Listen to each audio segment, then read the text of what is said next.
నమస్కారం. నేను డాక్టర్ వెల్లంకి శ్రీనివాసరావు, ఆయుర్వేద ఆనువంశిక వైద్యుడిని. ఎర్రగడ్డ మెట్రో స్టేషన్ దగ్గర మా క్లినిక్ ఉంది.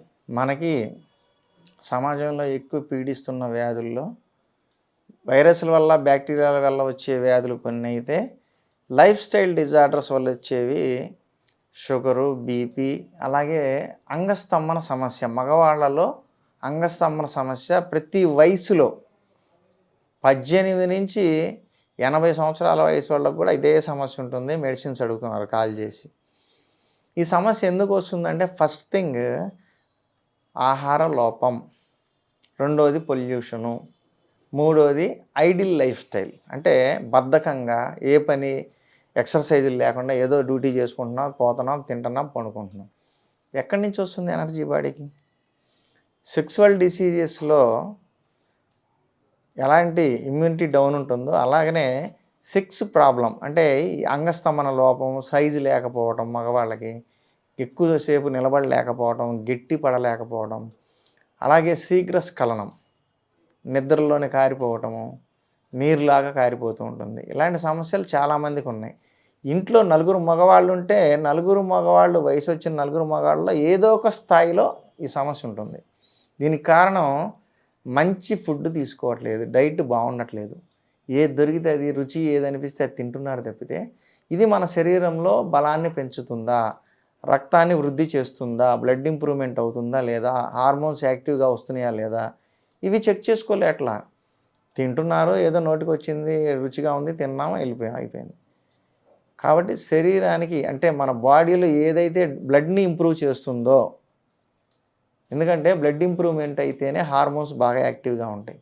కాబట్టి బ్లడ్ ఇంప్రూవ్మెంట్ చేసే ఆహారము అంటే న్యాచురల్ ఫుడ్. ఆకుకూరలు, కూరగాయలు, బీట్రూటు, క్యారెట్, టమాటో, చెరుకు రసం, బత్తాయి రసం, క్యారెట్ జ్యూసులు, ఇట్లాంటి beetroot juices, not cool drinks. Cool drinks తీసుకోమాకండి, బాడీకి ఏ విధమైన ఉపయోగం లేదు. ఇలాంటి మంచి ఫుడ్ తినండి. జంక్ ఫుడ్ అంటే బిర్యానీ జంక్ ఫుడ్లోకి రాదు, కానీ లిమిట్గా తినాలి. శరీరంలో బ్లడ్ ఇంప్రూవ్మెంట్ కావాల్సిన ఇమ్యూనిటీని పెంచే విటమిన్స్, అలాగే ఔషధ విలువలు కలిగిన మసాలాలు కూడా బిర్యానీలో ఉంటాయి, నో ప్రాబ్లం, తినొచ్చు. నూడిల్స్ తినకూడదు. అలాగే జంక్ ఫుడ్, బేకరీ అంటే రోగశాల, అంటే రోగాలను పుట్టించేది. Bakery items తినమాకండి. మీరు 18 ఏళ్ల కుర్రోళ్ళకి కూడా ఈ సమస్య ఎందుకు రావాలి? ఇంకో కారణం హస్తప్రయోగం. 18 ఏళ్ల కుర్రోళ్ళకి న్యూట్రిషన్ కూడా పెద్దగా ప్రాబ్లం ఏమి ఉండదు, అన్నీ బాగానే తింటుంటారు. 50% ఒంటికి పెట్టినా కానీ పర్లేదు, వయసు రీత్యా గట్టిగానే ఉంటారు. కానీ వాళ్ళకు వస్తున్న అసలు సమస్య ఎక్కడొస్తుంది? కొంచెం అంగస్తంభన ఫీలింగ్ కలగంగానే ఫోన్ చేతిలో ఉంటుంది, స్మార్ట్ ఫోన్ సైట్లు చూడటం, ఈ బూతు బొమ్మలు చూసుకుంటూ హస్తప్రయోగం చేయటం, రోజుకి 10 సార్లు చేస్తాడంట. మొన్న ఎవడో చెబుతున్నాడు, వాడికి 20 ఏళ్ళు గట్టిగా. 10 సార్లు చేయింది నాకు నిద్ర పట్టదు సార్ అంట. ఇలా ఎన్నిసార్లు కొట్టుకుంటే అంత నాశనం అయిపోయింది నీ బాడీ. అంగము, యోని అనే ఒక మెత్తటి కుషన్స్ మధ్యలో నడిస్తేనే మీకు ప్లెజర్ వస్తుంది, ప్రెజర్ రాదు. చేత్తో కొట్టుకుంటే ప్రెజర్ ఇస్తుంది, నరాలు సన్నబడిపోతాయి. అలాగే అంగంకి బ్యాక్ స్ట్రోక్ వల్ల నరాలు నజ్జుగా అవుతాయి, డ్యామేజ్ స్థాయికి వస్తూ ఉంటాయి, వీక్ అయిపోతాయి. అంగం స్తంభించడానికి నిలబెట్టాల్సిన ఆ నరాలు, అంటే ఆ నెర్వస్ 2 పైన ఉంటాయి అంగం మీద, ఆ 2 కూడా బలం లేక బలహీనంగా ఏలబడిపోతూ ఉంటుంది. వీడికి ఎంత కోరిక కలిగినా కానీ అంగం స్తంభించదు. ఎదురుగా పెద్ద అందగత్తి ఉన్నా కూడా అంగం స్తంభించదు. సో ఎంత వయసు తక్కువడు, 15, 18, 20 ఏళ్ళ కుర్రోళ్ళకి మంచి టెంపర్ ఉంటుంది, వాళ్ళకు కూడా అంగం స్తంభించదు. కారణం ఏంటంటే అంగస్తంభన.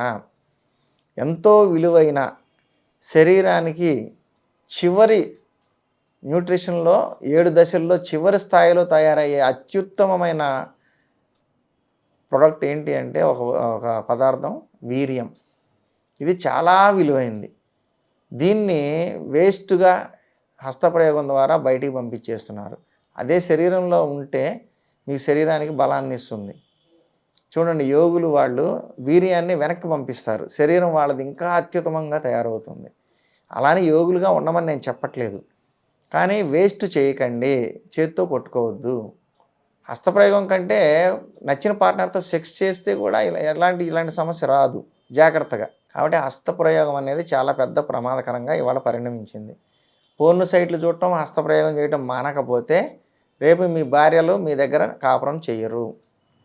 ఇప్పుడు ఇదివరకు అమ్మాయిలు ఇట్లాగా ఓపికగా భర్తే దైవము, కొద్ది రోజులకి చక్కబడిద్దిలే పరిస్థితి అని ఎదురు చూడట్లేదు.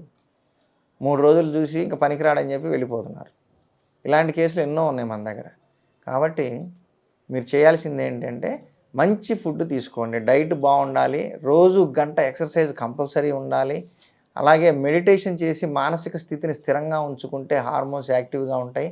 అలాగే అంగస్తంభనకు కూడా మెడిటేషన్ బాగానే పనిచేస్తుంది.